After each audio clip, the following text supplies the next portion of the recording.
ভক্তিভাজন মোৰ আজন্মৰ সেৱাস্থলী এই কলিযুগৰ নৰনাৰায়ণ স্বৰূপ বা সমস্ত ত্ৰিবেণী গংগা সদৃশ ভক্তিস্বৰূপা আইসকল ভগৱন্ত পুৰুষৰ একান্ত সংগী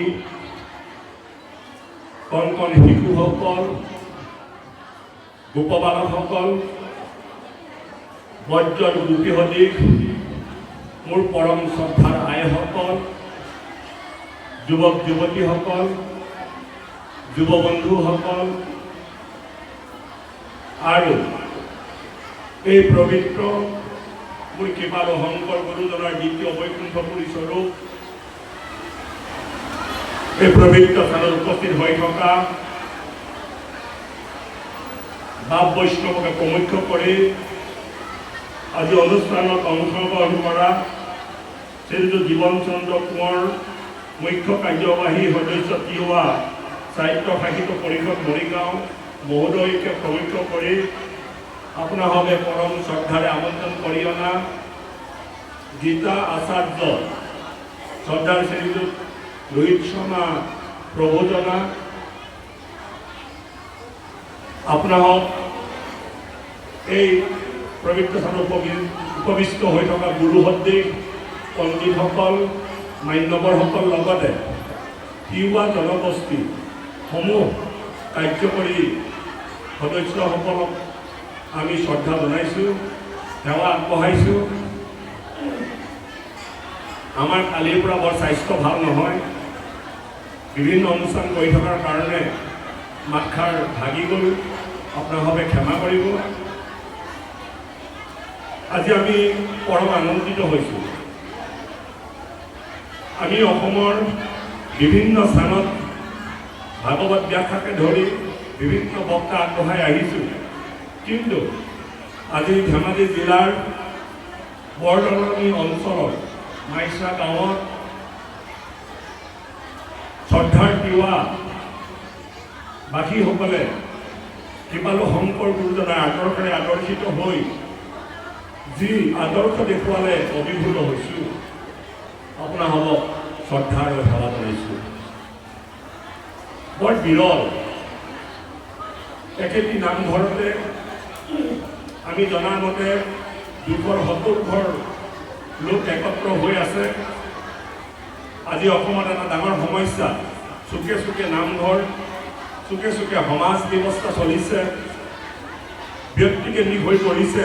তেনেস্থলত আজি ধেমাজি বৰদলনিৰ এই তিৱা জনগোষ্ঠীয়ে গুৰুজনাৰ আদৰ্শ গুৰুজনাৰ সপোন যি বাস্তৱত দেখুৱাইছে, আপোনালোক আমাৰ ধন্যবাদৰ পাত্ৰ, সেৱাৰ যোগ্য। সেয়েহে আমি সমস্তজনক শ্ৰদ্ধা আৰু সেৱা আগবঢ়াইছোঁ। ধেমাজিত বহুত নামঘৰ যদিও গঠিত হৈ আছে সেই পূৰ্বৰ পৰাই, কিন্তু আজি আপোনালোকে যিভাগ নামঘৰ বৰ্তমান সময়ত প্ৰস্তুত কৰি উলিয়ালে, ই সঁচাকৈ বিৰল।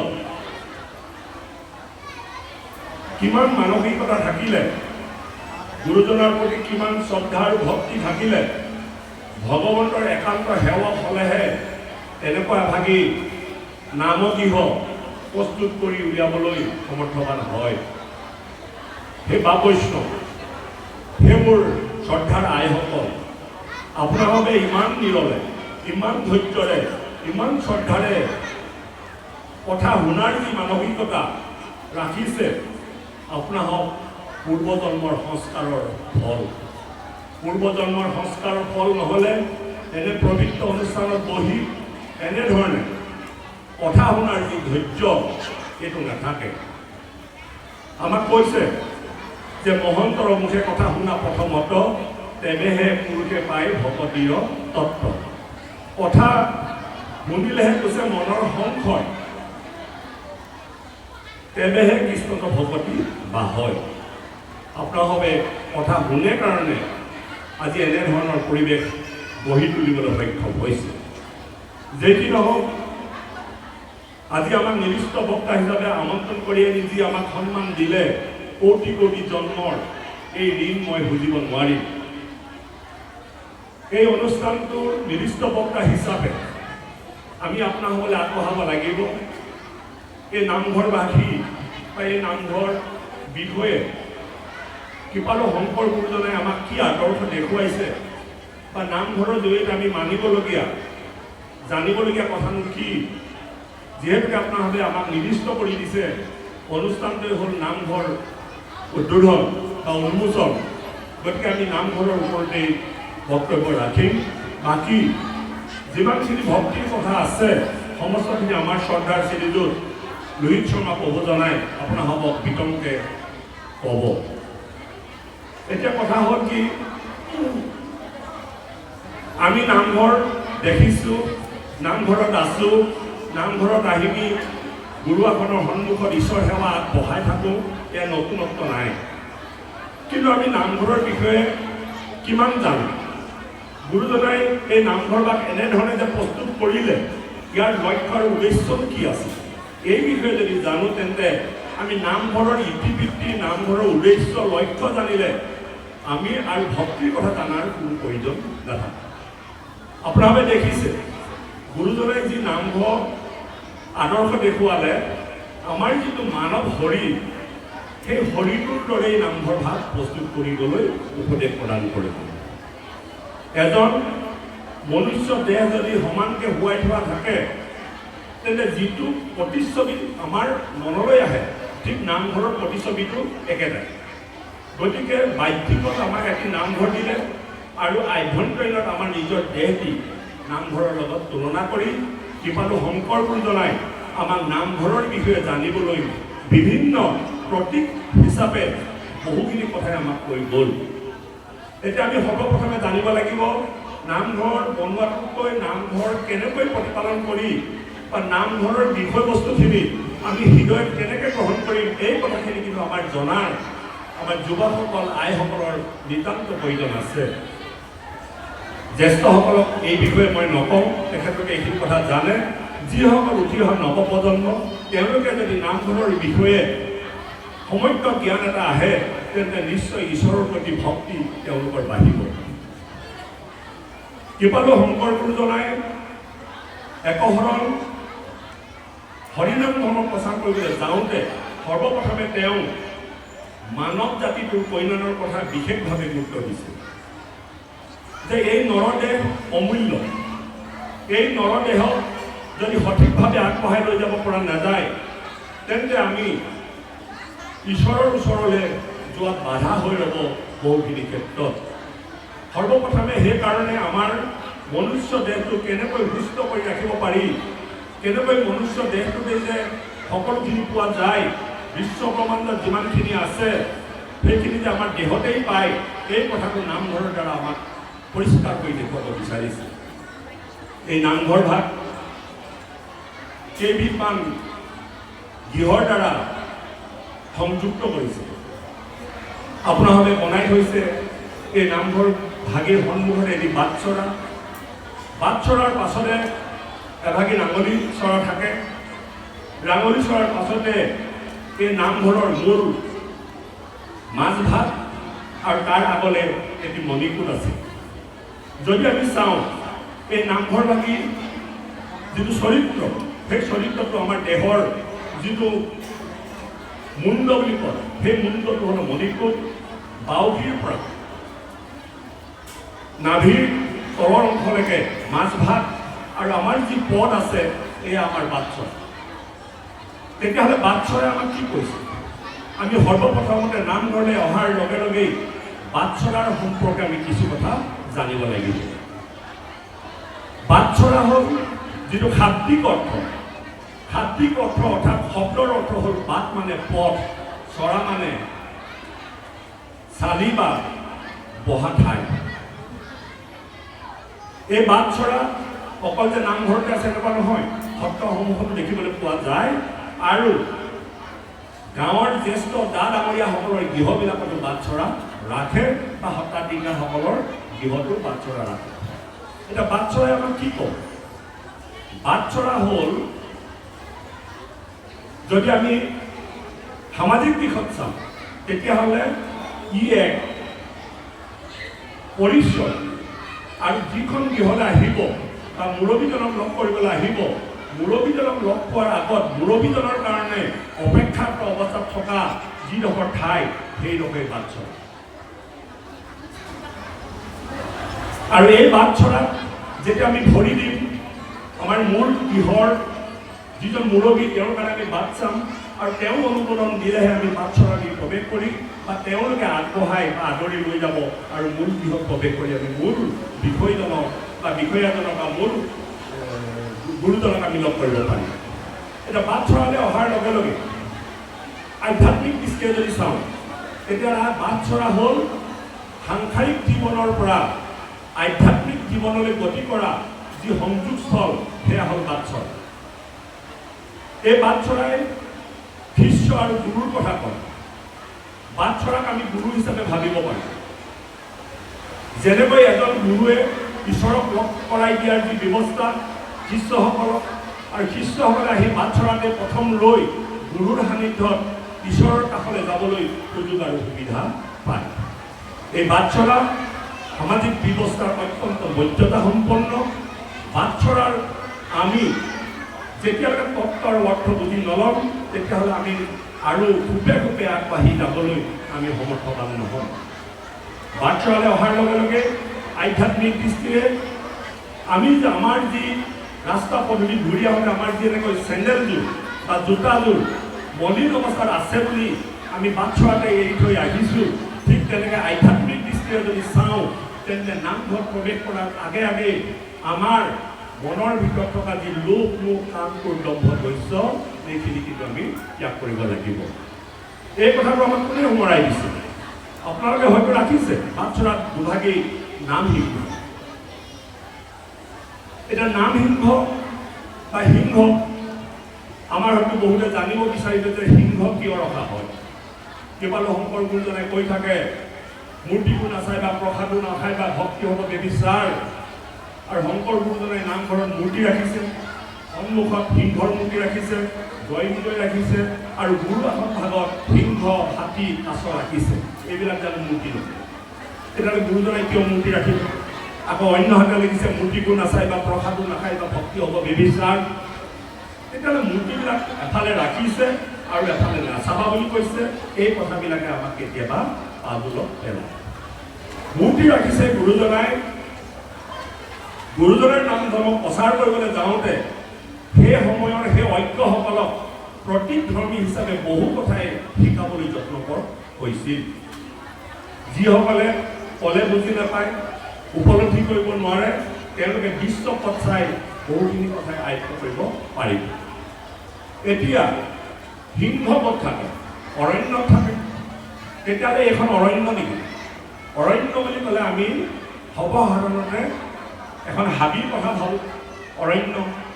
কিন্তু কৃপালু শংকৰ গুৰু জনাই, কৃপালু মাধৱ মহাপুৰুষ জনাই এখন অৰণ্যৰ কথা লিখিছে, যিখন অৰণ্যত কেৱল নৰসকল থাকে, লোকে লোকা অৰণ্য। অপুণ্য অৰণ্যৰ মাজে মাধৱৰ নাম সিংহ, প্ৰকাশয় কৰে আতি পৰে, যাৰ মহাধুনি শুনি পাপমতী হস্তিশয়, পলায়াতি ত্ৰাসত।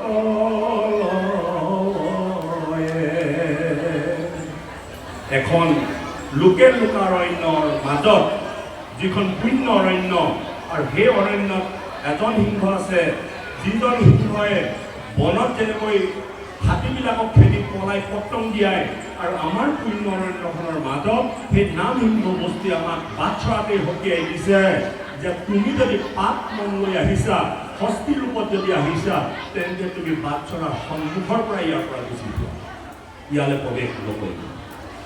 কিন্তু আমি বাস্তৱিক দৃষ্টিৰে জোতা চেণ্ডেল বাহিৰত থৈ আহিলোঁ, কিন্তু আমাৰ মনত লৈ আহিলোঁ আমাৰ যি মল্ল, লোভ, মোহ, কাম, ক্ৰোধ, দম্ভ, ধৈৰ্য, আপোনাৰ ঐশ্বৰ্য, সকলোখিনি লৈ আহিলোঁ।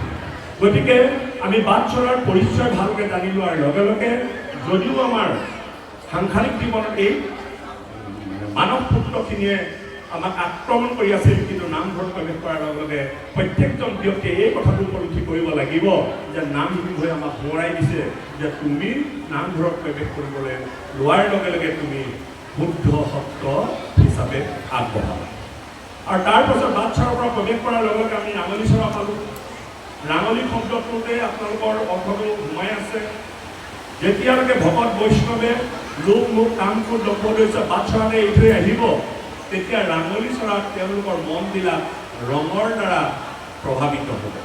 ভকত বৈষ্ণৱ আইসকলৰ মাজত আনন্দ আহে, কেৱল নামৰ প্ৰভাৱ পৰে, ভক্তিৰ প্ৰভাৱ পৰে, ইজনে সিজনক আত্মনিবেদন জনায়, কোনো জাতি বৰ্ণ ভেদ নাথাকে, কেৱল এক ঈশ্বৰবাদ।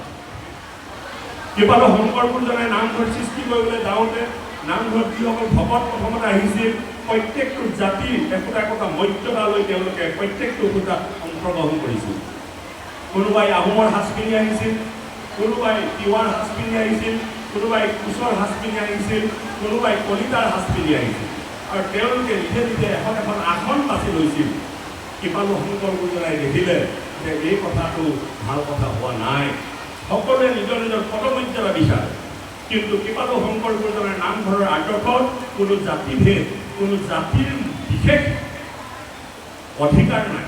সেইকাৰণে সকলোকে মাতি তেওঁলোকে ক'লে যে তোমালোকৰ যি পদমৰ্যাদা এইবিলাক এৰা, এক পদমৰ্যাদা লোৱা, যি নাম দিলে ভকত, আৰু সেই ভকত এক বস্ত্ৰ যিজনে পিন্ধিব সকলোৱে একেটাই পিন্ধিব। কি কি দিলে? 3 বস্ত্ৰ, উতৰি দিলে, গামোচা দিলে আৰু এখন ধুতি দিলে। এই 3 বস্ত্ৰৰ দ্বাৰা নামঘৰত সকলোৱে থাকিব লাগিব। যিজনকে চাই সেইজনেই ভকত, তাত কাকো আহোম দেখা নাযায়, কাকো তিৱা দেখা নাযায়, কাকো কছাৰী দেখা নাযায়। এয়া গুৰুজনাৰ উদাৰ মনোভাৱৰ দৃষ্টিভংগী। কিন্তু এটা কথা প্ৰশ্ন আহে, ভকতসকলে 3 বস্ত্ৰ যেনিবা লৈ আহিবই, আইসকলে কেই বস্ত্ৰ লৈ আহিব? আইসকলেতো নামঘৰলৈ আহিব লাগিব নে না? আইসকল নামঘৰলৈ আহিব নালাগে? 3 বস্ত্ৰটোৰ কথা কৈছোঁ। গতিকে বাস্তৱ জীৱনত 3 বস্ত্ৰৰ কথা যেনেকৈ দেখুৱালে, কিন্তু আমি আধ্যাত্মিক দৃষ্টিৰে 3 বস্ত্ৰৰ কথা চিন্তা কৰিব লাগিব। 3 বস্ত্ৰ হ'ল কায়, বাক্য, মন। এই 3 বস্ত্ৰ গ্ৰহণ কৰিহে নামঘৰত প্ৰৱেশ কৰিব লাগে। কায়টো আহিব, লগতে এটা ঈশ্বৰ ভক্তিপূৰ্ণ মন ল'ব লাগিব, আৰু বাক্য ভগৱন্তৰ গুণ নাম চৰ্চা কৰিব পৰা বাক্যৰ দ্বাৰাহে 3 বস্ত্ৰৰ দ্বাৰা নামঘৰত প্ৰৱেশ কৰিব লাগিব। বাস্তৱতে আমাক 3 বস্ত্ৰ দেখুৱালে, সেয়াও হয়, কিন্তু তাৰ পৰমাৰ্থি বা আধ্যাত্মিক তত্ত্ব হ'ব কায়, বাক্য, মন। এই 3 বস্ত্ৰৰ দ্বাৰা নামঘৰত প্ৰৱেশ কৰিব লাগিব। এয়া হ'ল আমাৰ কৃপালু শংকৰ গুৰুজনাৰ নীতি আৰু আদৰ্শ। প্ৰত্যেকজন ব্যক্তিয়ে এই কথাটো উপলব্ধি কৰিব লাগিব, তেতিয়াহে আমি নামঘৰৰ মহিমা উপলব্ধি কৰা হ'ব। আৰু গা ঘৰত প্ৰৱেশ কৰিলোঁ। গা ঘৰত বিশেষ ঘৰ, তাত আমাৰ দেখিছে আপোনালোকে হয়তো ইয়াত 6 কোঠা আছে, 1 2 3 4 5 6, নহয়নে বাৰু? কিন্তু যে কোঠাই নহওক, সমাজ ব্যৱস্থাত লৈ আমি নামঘৰ বহাই যাব পাৰোঁ, কিন্তু কৃপালু শংকৰ গুৰুজনাই 4টি কোঠাৰে নামঘৰ বনাইছে। 4টি কোঠাত কেইটা খুঁটা থাকে? 10টা খুঁটা থাকে। এই 10টা খুঁটাই আমাক দশ ইন্দ্ৰিয়ৰ কথা কৈছে। যেনেকৈ মই আগতেই কৈছোঁ যে নামঘৰটো আমাৰ এটা দেহ। দেহত 10 ইন্দ্ৰিয়ৰ দ্বাৰা যেনেকৈ আমাৰ দেহটো সৃষ্টি হৈছে, ঠিক তেনেকৈ এই নামঘৰ 10টি খুঁটাৰে আমাক দশ ইন্দ্ৰিয়ৰ কথা বুজাইছে। পঞ্চ জ্ঞানেন্দ্ৰিয়, পঞ্চ কৰ্মেন্দ্ৰিয়। ওপৰত 2খন ছাল আছে, এয়া হ'ল শ্ৰৱণ আৰু কীৰ্তনৰ কথা আমি বুজি ল'ব লাগিব। বাকী 9বিধ ভক্তিৰ দ্বাৰা, 24 তত্ত্বৰ দ্বাৰা বিভিন্নখিনি কথা আপোনালোকে ভাবি লাগিব। আৰু ইয়াতেই আমি সৰ্বদা নাম কীৰ্তন কৰি আত্মাই পৰমাত্মাৰ লগত বিলীন হ'ব পৰা, বা জীৱই পৰমেশ্বৰৰ লগত এৰি থৈ অহা ঘৰখনলৈ যাব পৰা ব্যৱস্থা কৰিব লাগিব। আৰু এই আদৰ্শৰে আমাৰ নামঘৰ দিছে। তাৰ পাছতে আমি আমাৰ সন্মুখত দেখিলোঁ, ঠিক গা ঘৰৰ পৰা 4 ফুট বা 3 ফুট আঁতৰত এভাগি মণিকূট। মণি মানে মুকুতা, ৰত্ন। কূট মানে হ'ল ঠাই, য'ত মণি মুকুতা সম্পদ জমা হৈ থাকে, সেয়াই হ'ল মণিকূট। আৰু সেই মণিকূটত আমাক এখন গুৰুআসন দিলে। কৃপালু শংকৰ গুৰুজনাই সেই গুৰুআসনত বা সেই মণিকূটত ভগৱন্তৰ মূৰ্তি স্থাপন কৰিব পাৰিলেহেঁতেন, কিন্তু কিয় নকৰিলে? বহু জেগাত এই কথাবিলাক যুক্তিবাদ চলে যে আসনখন মূৰ্তি নহয় নেকি? হয়, আসনখনো মূৰ্তি। বহুতে কয় যে আমি মূৰ্তি পূজা নকৰোঁ, কিন্তু তেওঁলোকে মূৰ্তি পূজা কৰি থাকে। ভাগৱতৰ প্ৰথমতেই আছে, ভাগৱত ভাগেই হ'ল মূৰ্তি। প্ৰথম দ্বিতীয় স্কন্ধে চৰণৰ দুটয়, তৃতীয় চতুৰ্থে দ্বাৰ অৰুণোদয়, নাভি দেখে পঞ্চম ষষ্ঠে বক্ষস্থল, সপ্তমে অষ্টমে কৰে কমল যুদ্ধ। নহয়নে বাৰু? গোটেইখিনি কথা নকওঁ, আপোনালোকে জানে। গতিকে ভাগৱতৰ প্ৰথমতেই ভগৱন্তৰ বা আমাৰ মানৱ দেহৰ মূৰ্তিটো তাত অংকন কৰিছে। গতিকে কৃপালু শংকৰ গুৰুজনাই আমাৰ মণিকূটত যদি মূৰ্তি দিলেহেঁতেন, তেতিয়া আমাৰ ভকত বৈষ্ণৱ আজি এনেধৰণে বহি নাথাকিলেহেঁতেন। কিয় নাথাকিলেহেঁতেন জানেনে? আপোনালোকে হৰি মন্দিৰবিলাকলৈ বা অন্যান্য মূৰ্তি থকা জেগালৈ যাব, সকলোৱে কেৱল মূৰ্তিক লক্ষ্য কৰি ধূপ ধূনা জ্বলাবলৈ যায়। ইয়াত যে ভকত বৈষ্ণৱ বহি আছে, তেওঁলোকক কোনো ধৰণৰ শ্ৰদ্ধা নকৰে। এই কলিযুগত ভকতক শ্ৰদ্ধা কৰিলেহে, বৈষ্ণৱক সেৱা কৰিলেহে ভগৱন্তৰ স্থান পাবলৈ সক্ষম হ'ব। মূৰ্তিকে প্ৰকাৰ, আমি কেইবা প্ৰকাৰ মূৰ্তি পাইছোঁ। মৃন্ময় মূৰ্তি পাইছোঁ, পাষাণ মূৰ্তি পাইছোঁ, চিত্ৰ মূৰ্তি পাইছোঁ, বাঘময় মূৰ্তি পাইছোঁ, নহয়নে বাৰু? গতিকে গুৰুজনায়ো মূৰ্তি আনিছিল। যদি বাহ্যিকতে দেখা নাযায়, তেতিয়াহ'লে আভ্যন্তৰীণত কেনেকৈ দেখিব? ভগৱন্তক নিৰাকাৰ বুলি কৈছে। নিৰাকাৰ বুলি ক'বলৈ যাওঁতে আকাৰ নাইকিয়া নহয়, আকাৰে যাক ঢুকি নাপায়। ভগৱন্তক নিগুণ বুলি কৈছে। নিগুণ মানে গুণ নাইকিয়া নহয়, যি গুণাতীত, গুণেৰে ঢুকি নাপায়। গতিকে কৃপালু শংকৰ গুৰুজনাই নিৰাকাৰ ব্ৰহ্ম স্থাপন কৰিছোঁ মানে নিৰাকাৰ নহয়, আকাৰ আছে, যিটো আকাৰৰ অতীত বা আকাৰে ঢুকি নাপায়। সেয়েহে আমাৰ ভকত বৈষ্ণৱক গুৰু আসনৰ মাধ্যমেদি আমাক এভাগি মূৰ্তি দিলে, সেয়া হ'ল বাঘময় মূৰ্তি। বাঘ মানে বাক্য, মূৰ্তি মানে মূৰ্তি, বাঘময় মূৰ্তি। যদি পাষাণ মূৰ্তি দিলেহেঁতেন, পাষাণ মূৰ্তিত যদি আমি প্ৰাণ প্ৰতিষ্ঠা কৰিব লাগিব, প্ৰাণ প্ৰতিষ্ঠা কৰিবলৈ হ'লে উচিত গুৰুৰ প্ৰয়োজন হ'ব। কিন্তু কৃপালু শংকৰ গুৰুজনাই জানিছিল যে কলিযুগত প্ৰকৃত মন্ত্ৰ উচ্চাৰণ কৰি এটা পাষাণ শিল চৈতন্য কৰিবলৈ শক্তি নাথাকিব। মন্ত্ৰৰ শুদ্ধতা নাই, দেহৰ শুদ্ধতা নাই, থকাৰ শুদ্ধতা নাই, ধৈৰ্য নাই। কলিযুগৰ অল্পপতি মনুষ্যই কেতিয়াও এটা শিলক চৈতন্য কৰিব নোৱাৰে। গতিকে তেওঁ লৈ আহিলে বাঘময় মূৰ্তি। আৰু এই বাঘময় মূৰ্তি প্ৰতিষ্ঠা কৰিবলৈ যাওঁতে আমি জানিব লাগিব কথাখিনি যে বাঘময় মূৰ্তিটো তাত পাতিবলৈ যাওঁতে আমাক যি গুণমালা পাতিলোঁ, এই গুণমালাৰ পৰা আমি আকৌ উপকৃত হ'ম নে নহওঁ, এই কথাটো আমি আকৌ জানিব লাগিব। গুণমালাটোৰ সম্পৰ্কত মই আপোনালোকক কৈছোঁ যে আমি গুৰু আসনত গুণমালা প্ৰতিষ্ঠা কৰি, অৰ্থাৎ ভগৱানৰ বাক্য প্ৰতিষ্ঠা কৰি কেৱল সেৱা কৰি আছোঁ, সেৱা কৰি আছোঁ, সেৱা কৰি আছোঁ, তেতিয়াহ'লে আমি ফলৱতী হ'ম নে নহয়? মই এটা সৰু কাহিনীৰ দ্বাৰা আপোনালোকক এই কথাটো উপস্থাপন কৰিবলৈ বিচাৰিছোঁ। এটা সামাজিক কাহিনী। এজন বা এটা পৰিয়ালৰ এজন ল'ৰা আমেৰিকাত আছিল। আমেৰিকাত ভূমিকম্প হ'ল। গোটেই আমেৰিকাত বোলে ভূমিকম্পৰ দ্বাৰা সকলোখিনি জীৱ বা মনুষ্যকে ধৰি ধ্বংস হৈছে, এই খবৰ পাইছে। কিন্তু আমেৰিকাৰ লগত যোগাযোগ কৰিব পৰা ব্যৱস্থা নোহোৱা হ'ল। ভূমিকম্পৰ ফলত যোগাযোগ বিচ্ছিন্ন হৈ গ'ল। এতিয়া ভাৰতবৰ্ষত থকা পৰিয়ালটোৱে গম পোৱা নাই যে আমেৰিকাত পঢ়ি থকা ল'ৰাটো মৰিলে নে আছে। তেনে সময়তে এখন চিঠি আহিলে।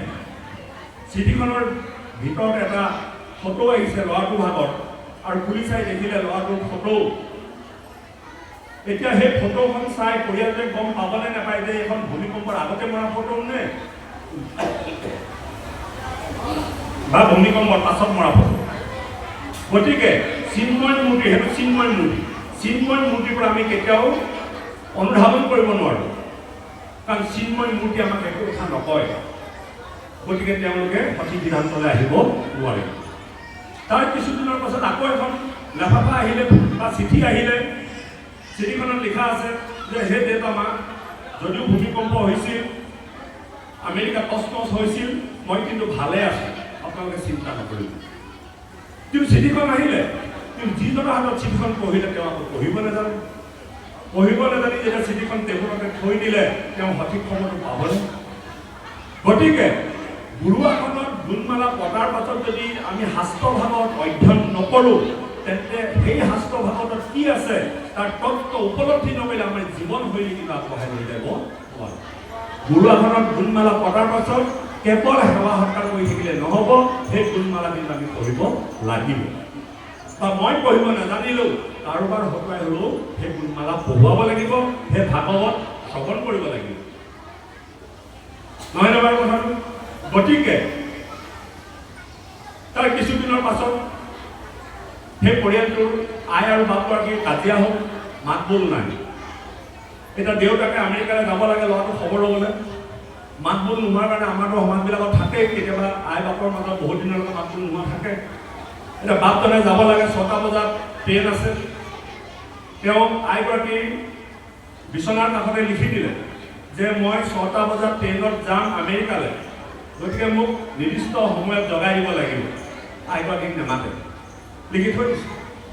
আইগৰাকীয়ে উঠি দেখিলে, বাক্যশাৰী পঢ়ি চালে, মই বাংময়মূৰ্তিৰ কথা কৈ আছোঁ, পঢ়ি চাই দেখিলে যে তেওঁ মোক নেমাতিল।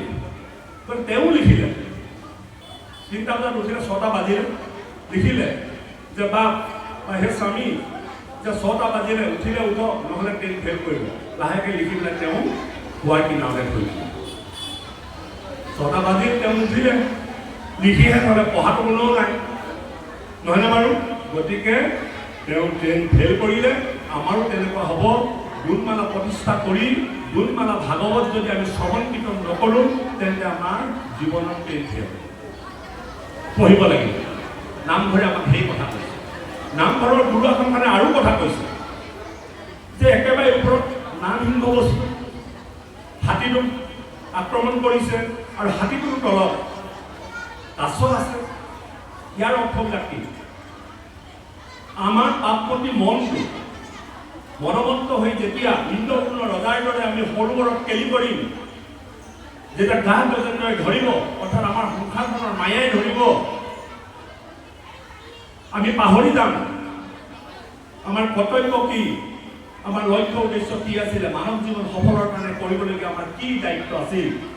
আৰু তেতিয়াই এই পাপপতি মনটোক নামহিংসই আক্ৰমণ কৰিব, অৰ্থাৎ আমাক দমন কৰিব। আৰু তেনেকুৱা হৈ আছে। গুৰু গোসাঁই নমনা মানুহ আজি পদে পদে অশান্তি হৈছে। লগে লগে নামহিংসই সেই মনমন্ত্ৰ পাপ শক্তিৰ ওপৰত জঁপিয়াই পৰিব। আৰু জঁপিয়াই পৰাৰ লগে লগে এখিনি জীৱ সেইখিনিতে শেষ। আৰু এখিনি জীৱই জ্ঞান পায়, লোভ মোহ কাম ক্ৰোধ দম্ভ দৈশ্য সকলো সংযম কৰি দিলে, সংযমী হৈ গ'ল। সেয়াই হ'ল কাছ। কিন্তু আমি সংযমী নহওঁ। বিপদ হ'লে আমি ৰাম ৰাম, আৰু বিপদ গুচি যোৱাৰ পাছত আকৌ কাম। আমি সংযমী নহওঁ। আমি য'তে ত'তে যিকোনো কথা কৈ উজত খোৱাত আমাৰ অৱস্থা। হাত ভৰি আমি উলিয়াই ফুৰোঁ, কিন্তু কাছই হাত ভৰি উলিয়াই নাথাকে। কাছ হ'ল সংযমৰ প্ৰতীক। কাছ হ'ল আমাৰ সংযমৰ প্ৰতীক। গতিকে এই কথাখিনি আমি লক্ষ্য কৰিব লাগিব। আমাক কৈছে অৱশ্যে হয়, সময়ৰ কথা আছে। মই অকণমান কথা ক'ম আৰু 5 মিনিট সময়ৰ পাছতে মই বক্তব্য সামৰি মাৰিম, সময়ৰ প্ৰতি লক্ষ্য ৰাখি। এনেধৰণে আমি বহুত কথা চিন্তা কৰিব লাগিব। তাৰপাছত এই কথাখিনি আমি দেহলৈ লৈ আহিলে আমাৰ হৃদয়ত আকৌ 7খন বৈকুণ্ঠৰ কথা আছে। তাত 7খন বৈকুণ্ঠৰ কথা কৈছে। চেতবিলাক, শান্তনুবিলাক, পুষ্পবিলাক, কনকতন্ত্ৰ, পদ্মবিলাক, সনাতন গুৰু। আৰু এই 4খন বৈকুণ্ঠ যেতিয়ালৈকে আমি আমাৰ হৃদয়ত ভাবি ল'ব নোৱাৰিম, বা হৃদয়ৰ কোন কোন স্থানৰ 7টা বৈকুণ্ঠ আছে। বৈকুণ্ঠ মানে প্ৰত্যেকখন বৈকুণ্ঠ আমি অতিক্ৰম কৰিব লাগিব। একেবাৰে তলখন চেতবিলাক। চেত মানে পবিত্ৰতা, শুদ্ধতা। যেতিয়ালৈকে প্ৰত্যেকজন ভকতে পবিত্ৰতা আৰু শুদ্ধতা নানিব, তেতিয়ালৈকে তেওঁ প্ৰথমখন বৈকুণ্ঠ পাৰ হ'ব নোৱাৰিব। চেতবিলাক পাৰ হোৱাৰ পাছত শান্তনুবিলাক। শান্তনু মানে শান্তি। তেতিয়াহে শান্তি আহিব যেতিয়া নীতি সদাচাৰ মাজেদি জীৱন নিৰ্বাহ কৰিব, পবিত্ৰতা আনিব, তেতিয়া শান্তি আহিব। তাৰপিছত আহিব পুষ্পবিলাক। এনেধৰণে গৈ থাকিব। মই চমুৱাই কৈছোঁ, আপোনালোকে এইখিনি জানে, মাত্ৰ আমি আকৌ এবাৰ অৱলোকন কৰিছোঁ।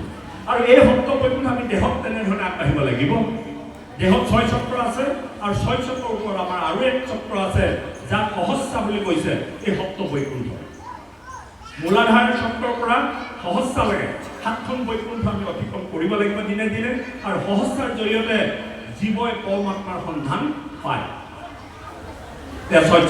আৰু 7খন বৈকুণ্ঠৰ 14জন কৰি আছে আমি জয়বিজয় কথাহে দেখোঁ বাকীখিনি আমি নানো জয়বিজয় পাছত আছে ধাতা বিধাতা প্ৰবল বল প্ৰবল কুমুদাক্ষ গদাচক্ৰ এনেকৈ 14জন পাৰিষদ আছে ইয়াৰ পৰমাৰ্থি অৰ্থ বৰ সুন্দৰ সময়ৰ কাৰণে সেইখিনি কথা আগবঢ়াব পৰা নাজানো যে কি নহওক আমি নামঘৰটো যেতিয়ালৈকে পৰমাৰ্থি দৃষ্টিৰে আমাৰ দেহত বিশ্লেষণ নকৰিম তেতিয়ালৈকে কেৱল নামঘৰ হৈ থাকিব প্ৰসাদ খোৱা এটা জেগাহে হৈ থাকিব গুৰুজনে নামঘৰলৈ আহি নামঘৰত ভাগৱত অধ্যয়ন কৰি কেনেকৈ আমাৰ মনুষ্য দেহটো সফল কৰিব পাৰোঁ তাৰ ওপৰত বিচাৰ বিবেচনা কৰিবৰ কাৰণে আমাক দিলে ভাগৱত আৰু এই ভাগৱত অধ্যয়ন কৰাৰ পাছতে আমাৰ জীৱন মুক্তি হ'ব যে কি নহওক আমাক সময়ে কৈ আছে এনেধৰণৰ কথা ইমান খৰখতীয়াকৈ ক'ব পৰা নাযায় নামঘৰে আমি নামঘৰৰ ওপৰত এখন কিতাপেই লিখিছোঁ নামঘৰৰ পৰিচয় বুলি ইতিমধ্যে আমি 7খন কিতাপ লিখি উলিয়াইছিলোঁ এখন আধ্যাত্মিক চেতনাই শ্ৰেষ্ঠ সাধনালব্ধ জীৱন ইতিমধ্যে প্ৰথম সংস্কৰণ শেষ হৈছে আৰু বহুত গৈ আছে গতিকে আমি লৈ আহিছোঁ দুখনমান কিতাপ আপোনালোকে যুৱক যুৱতীসকলক ক'ব নোৱাৰা কথাখিনি কেনেকৈ সন্তান সুন্দৰ হয় কেনেকৈ সন্তান পলাদ হয় কেনেকৈ সন্তান ধ্ৰুৱ হয় এই কথাবিলাক আমি কিন্তু যুৱক যুৱতীসকলক দিবই লাগিব যুৱকসকলৰ উদ্দেশ্যে বহু কথা ক'বলগীয়া আছিল আমাক কৈছিলে কিন্তু সময়ৰ অভাৱ যে কি নহওক আমি লৈ অনা কিতাপকেইখন যদি আপোনালোকে লয় নিশ্চয় আপোনালোকে উপকৃত হ'ব যুৱক যুৱতীসকলে অধ্যয়ন নকৰিলে কেতিয়াও আমি আগবাঢ়ি নাযাওঁ গতিকে সমস্তজনৰ ওচৰত শ্ৰদ্ধাৰ সেৱা জনাইছোঁ মনৰ মাজত থকা কথাখিনি ক'বলৈ ইচ্ছা আছিল যদিও সময় আমাক তাগিদা দিছে সেয়েহে আমাৰ পাছত ভাগৱত বক্তা আহিছে তেখেতৰ পৰা আপোনালোকে ভাল ভাল কথা শ্ৰৱণ কৰিব পাৰিব কথা শুনিলে নহ'ব